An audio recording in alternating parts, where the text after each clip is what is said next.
Alright.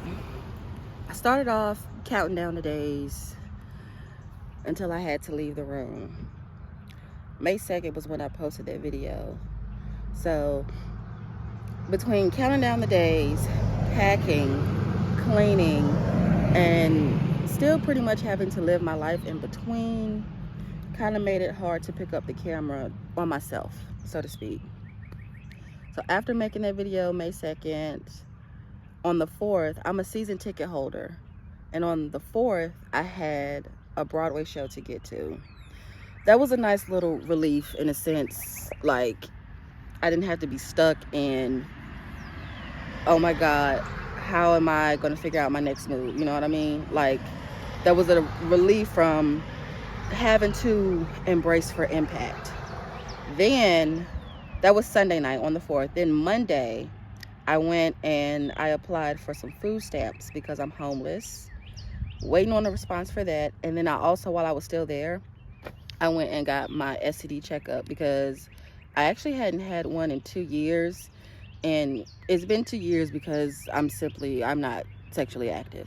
Simple as that. Yes, it's dry over here. Okay. Anyways, then that was the 5th. That was a Monday. I had 2 days to start packing. When I got home on the 5th, Monday, I called my brother and I explained my situation and I asked if I could come over there.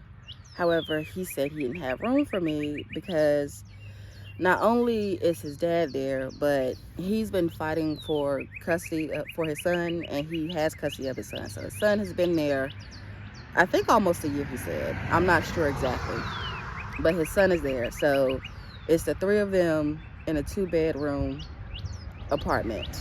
He's like, I really don't have the room for you. And I was like, I get it, I understand.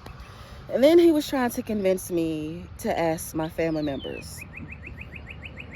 And I was like, bro, I get what you're saying. Like, he was really pleading, like telling me all this and this and that. I was like, I get what you're saying, but even though we have the same family and we pretty much grew up the same, the sympathy for you isn't the same for me. Like, do you know what it took to even get my kids? The bus is here, hold up.